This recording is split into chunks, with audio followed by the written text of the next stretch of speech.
좋은 아침입니다. 역대상 27장 23절에서 34절 내용 보도록 하겠습니다. 23절 이스라엘 사람의 20세 이하 수요는 다윗이 조사하지 아니하였으니 이는 여호와께서 전에 말씀하시기를 이스라엘 사람을 하늘의 별같이 많게 하리라 하셨음이라. 24절 스레야의 아들 요압이 조사하기를 시작하고 끝내지도 못해서 그 일로 말미암아 진노가 이스라엘에게 임한지라. 그 수요를 다윗 왕의 역대 지략에 기록하지 아니하였더라. 네. 읽은 내용은 다윗이 노년에 범한 그 큰 범죄 인구 조사에 몇 가지 이제 그 후일담을 이야기합니다. 사실 다윗이 자기가 얼마나 이루어냈는지를 점검함으로 말미암아 가시하고 싶고 또 이제 자기 시대가 끝나는데 뒷시대가 안전할지에 대해서 불안감을 좀 이제 해소하고 싶고 한 마음으로 했던 인구조사가 굉장히 잘못된 것이잖아요. 하나님을 향한 신뢰가 없고 하나님의 은혜에 대한 고백을 이제 침해당한 것이니까요. 자, 그런데 그런 와중에서도 그 몇 가지 이제 그 일에 대해서 보게 하는 기록이 잠시 부과되어 있는데요. 첫 번째, 그가 인구 조사를 하면서도 20세 이하의 수요는 세지 않았다라고 되어 있습니다. 왜 이렇게 했는지에 대해서도 기록이 되어 있죠. 어차피 이들은 하나님께서 하늘의 별같이 많아지게 할 것이라고 했기 때문에 굳이 셀 필요가 없다. 그러니까 이 부분에 대한 믿음은 확실히 있었다는 것입니다. 20세 이상, 다시 말하면 무기를 들 수 있는 숫자에 대해서는 세웠지만 20세 이하는 뭐 이렇게 무기도 못 드니까 세지 말자 이게 아니라 어차피 이들의 숫자는 셀 수 없이 많아질 것이라는 믿음의 표현으로 안 세웠다 이렇게 표현되어져 있는데요. 그가 하나님 보시기에 기쁘지 않은 일을 하고 있지만 그 와중에도 그의 안에 있는 믿음이 또 하나님의 약속을 향한 믿음이 있었다는 것을 또 보여주는 이야기입니다. 두 번째 이야기는 요압이 이제 다윗이 인구조사하려고 할 때 이제 그 싫어해가지고요 시켜서 마저못해 하긴 하지만 베냐민 지파하고 그 레위 지파의 숫자는 아예 의도적으로 안 세웠잖아요. 이것에 대해서 하나님이 어떤 마음을 가지고 있는지에 대해서 기록했는데요. 그 일로 말미암아 진노가 이스라엘에게 임한지라 이렇게 기록되어 있습니다. 이거 다시 한번 좀 생각해 볼 필요가 있죠. 요압은요.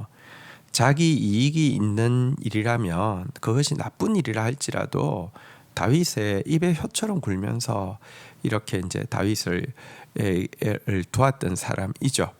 처음부터 그렇게 악하지는 않았지만 우리가 계속 마음밭을 기경하지 않으면 잡초가 도리어 그 곡식을 이겨버릴 수 있는 것처럼 요압이 처음부터 그런 사람 아니었을 수 있는데요.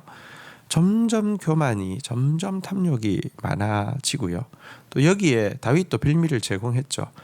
우리아를 제거할 때 요압을 시켜서 제거했잖아요. 그죠? 자, 그런데 어쨌든 그는 자기 이익이 있는 자리에는 그것이 옳고 그름을 떠나서 했지만 인구 조사 때는 자기 뭐 특별한 이익이 없고 그래서 이제 또 다윗 앞에서 이거 안 그래도 안 그러는 게 좋겠다 이렇게 또 직언도 했습니다. 그런데 다윗이 그럼에도 불구하고 꼭 해야 되겠다라고 체건을 하자 하면서 의도적으로 두 지파를 이제 누락을 시켜버리잖아요, 그죠? 여러분 요압의 행위는 어떠합니까? 우선 여러분 정말 예를 들면 뭐 그 하나님 그 다윗의 명령이 예를 들어 드러내놓고 뭐 우상 숭배를 하자할지 아니면 드러내놓고 무슨 백성들을 학살하라 할지 뭐 이런 명령이라고 하면 그 목숨 걸고 반대하고 밀어붙여도 절대 따르면 안 되겠죠. 근데 그런 문제는 아니에요. 인구조사는 사실은 일반 세상적으로 보면은 문제가 없는데 신앙적으로 볼 때 이제 문제가 있는 다윗의 결정이었죠. 근데 어쨌든 반대한 것 자체는 그래요. 잘 한 겁니다. 그런데 다윗이 그럼에도 불구하고 명령을 했으면 여러분 보십시오. 반대를 하면 좀 더 정확하게 반대를 하고, 그럼에도 불구하고 리더가 따르면요, 또 리더에 대한 심판은 하나님이 하실 것이니 그 일에 대해서는 하나님께 올려드리고 자기에게 맡겨진 일에 대해서 또 충실하게 감당하는 것도 여러분 순종의 한 모습인데요. 그는 자기에게 이익이 있는 일은 악한 일에도 순종했지만 자기에게 이익이 없는 일에 대해서는요, 어쨌든 잘못된 일이긴 하지만 여러분 의도적으로 이렇게 불순종했던 이것 자체가 교만이죠. 자기가 판단하는 것. 좋은 펠로우는 어떤 사람입니까? 하나님의 뜻을 가지고 충원할 수 있는 사람이죠. 그런데 그것이 받아들여지지 않았을 때는요, 또 순종할 수 있는 것도 더 크신, 그 리더보다 더 크신 하나님을 신뢰하는 모습이죠. 예를 들어 누가가 그런 사람이었죠. 바울이 예루살렘으로 3차 전도 여행 위에 올라갈 때 말렸습니다. 하나님 뜻이 이게 아닌 것 같습니다. 말렸습니다. 그리고 그의 말이 맞았습니다. 예루살렘 올라가서 전도 한 번도 못했고요. 그냥 3년이나 가이사랴 빌립보 감옥에 갇혀서 시간을 허송한 것도 맞습니다. 하지만 바울이 받아들이지 않자 주의 뜻이 이루어지이다 하고는요, 말하기를 그치고 끝까지 그와 동행했습니다. 이게 바른 펠로우의 모습입니다. 하나님은 그런 모습의 중심을 보시고 누가에게 또 갚아주셨죠. 그래서 가이사랴 빌립보 감옥에 있지 않았다고 하면 누가복음이 탄생할 수 없었을 것입니다. 가이사랴 빌립보 감옥에 갇혀 있기 때문에 너무 안전하면서도 시간이 너무 남기 때문에 그가 휴가를 받아서 바울을 떠나서 그 예루살렘 땅으로 들어와서 모든 자료를 집대성해서 이렇게 기록한 책이 누가복음이잖아요. 그게 펠로우의 바른 자리입니다. 하나님께서는 이 요압의 그 불순종, 그리고 그 안에 있는 교만에 대해서 하나님께서 진노하셨다고, 그리고 이스라엘에게 진노하셨다고 그랬는데요. 왜냐하고 하면 요압으로 대표되어지는 당시 이스라엘 백성들의 모습이 이와 같았다는 것도 볼 수 있습니다. 또 한편 그 뒤에 보면 그 수요를 다윗 왕의 역대지략에 기록하지 아니하였더라 이렇게 돼 있는데, 이건 또 무슨 말이냐고 하면요, 어쨌든 인구조사를 두 지파를 제외하고는 이제 기록은 했는데 다윗이 이것이 범죄라는 사실을 깨닫고 하나님 앞에 참회한 이후에 역대지략이라는 그의 그 이제 말하자면 왕조실록 같은 그 중요한 기록에는 공식적으로 이 모든 기록을 삭제했다라는 뜻입니다. 이것은 그가 정말 회개하고 난 이후에 하나님께서 싫어하시는 것에 대해서 자료를 깨끗하게 파기함으로 회개의 열매를 맺었다는 것도 보여줍니다. 다윗이 범죄한 것 틀림없지만 범죄한 이후에 어떻게 행동하느냐, 범죄하는 과정에서도 어떻게 행동하느냐는 확실히 요압의 모습과는 다른 모습을 보여줍니다. 자, 이제 25절입니다. 아디엘의 아들 아스마셋은 왕의 곡간을 맡았고 우시야의 아들 요나단은 밭과 성읍과 마을과 망대의 곡간을 맡았고 26절 글룹의 아들 에스라는 밭가는 농민을 거느렸고 27절 라마 사람 시므이는 포도원을 맡았고 스밤 사람 삽디는 포도원의 소산 포도주 곡간을 맡았으며 28절 게델 사람 바알 하나는 평야의 감람나무와 뽕나무를 맡았고 요아스는 기름 곡간을 맡았고 29절 사론 사람 시드레는 시론에서 먹이는 소떼를 맡았고 아들레의 아들 사밧은 골짜기에 있는 소떼를 맡았고 30절 이스마엘 사람 오빌은 낙타를 맡았고 메르노 사람 예드야는 나아귀를 맡았고 하갈 사람 야시스는 양떼를 맡았으니 31절 다윗 왕의 재산을 맡은 자들이 이러하였더라. 자, 25절에서 31절까지의 내용은 다윗의 재산 관리인들에 대해서 좀 기록을 한 내용입니다.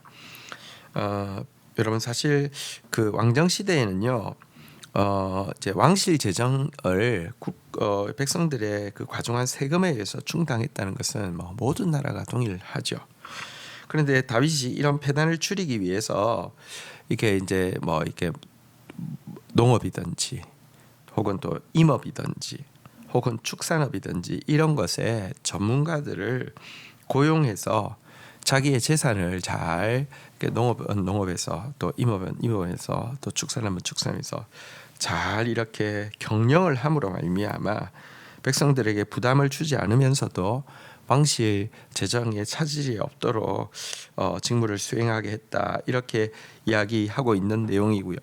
특별히 최고의 전문가들이 농업 또 뭐 이런 과수를 가꾸는 일이랄지 혹은 축산업에 종사함으로 말미암아 기술 발전을 이루고 그 발전된 기술을 또 백성들에게 전수하고 하는 일을 깨했다, 이렇게 이야기를 하고 있습니다. 그래서 여기 나온 책임자들이란 단순히 그냥 창고지기가 아니라 왕실 살림을 증식시켜 가는 전문 청직이라고 할 수 있습니다. 우리 지금 용어로 이야기하면 CEO, 그러니까 이렇게 전문 이제 그 경영자, 관리인의 역할을 맡긴 것입니다. 그리고 여기에서 보면 이제 이스마엘 사람, 하갈 사람, 그리고 메로노세 후손, 뭐 이런 식의 원주민들이나 이방인들도 명단에 이름이 있는 것을 보게 되는데요.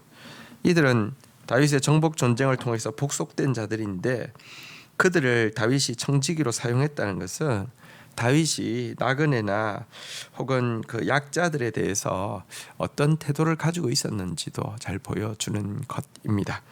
하나님 나라에는 이와 같은 정말 신실하고 전문적인 청지기들이 필요합니다. 다윗은 또 그들을 잘 세워서 그 결과로 또 백성들의 그 이렇게 짐을 들어주는 그런 일을 했다는 것도 알 수 있습니다. 마지막 32절부터 34절 내용 보도록 하겠습니다. 다윗의 숙부 요나단은 지혜가 있어서 모사가 되며 서기관도 되었고, 학모니의 아들 여히엘은 왕자들의 수종다가 되었고, 33절 아히도벨은 왕의 모사가 되었고, 아렉 사람 후세는 왕의 벗이 되었고, 34절 브나의 아들 여호야다와 아비아달은 아히도벨의 뒤를 이었고, 요압은 왕의 군대 지휘관이었더라. 자, 이제 마지막으로 기록되어 있는 내용은요, 이제 다윗의 핵심 참모진과 보좌진 명단이 기록되어 있습니다. 이들 가운데 이제 친척, 요나단 같은 친척도 있었지만 대부분은 이렇게 학문에 있어서 혹은 군사에 있어서 또 외교에 있어서 각 부분에 당대 최고의 모사들이었고요. 긴 시간 동안 또 다윗과 함께했던 사람임을 확인할 수 있습니다. 이것은 다윗의 통치가 독선과 아집에 의해서 진행된 것이 아니라 더불어 함께 의논하면서 진행되었던 모습임도 우리에게 연상시켜 줍니다. 하지만 이들 핵심 참모진 보좌진들이 바로 이제 솔로몬 시대가 시작되어질 때 아도니아의 반역에 또 가담한 사실은, 참 인간은 끊임없이 자기 안에 잡초, 자기 안의 재성과 싸우지 않으면 하나님의 뜻에 반할 수 있다는 것도 보여주는 예라고 할 수 있겠습니다. 주신 말씀 붙잡고 기도하며 나가도록 하겠습니다. 하나님, 우리가 범죄할 때에도 다윗의 모습과 요압의 모습이 또 다르다는 것을 보게 되었습니다. 하나님, 우리 안에 하나님을 향한 믿음이 비록 우리가 범죄하는 순간에도 떠나지 않게 하여 주시고, 또 우리 안에 누가와 같이 정말 하나님의 뜻을 앞세우면서도 동시에 또 하나님을 신뢰함으로 말미암아 권위에 복종하고 순종할 수 있는 그런 모습도 있게 하여 주시고, 하나님 앞에서 범죄라고 하는 것에 대해서 깨끗하게 삭제함으로 말미암아 회개의 열매를 맺는 모습, 다윗의 모습이 우리 안에 있게 하여 주시기를 원합니다. 다윗에게 전문 경영인들이 붙어서 함께 하나님 나라를 이루어갔던 모습도 봅니다.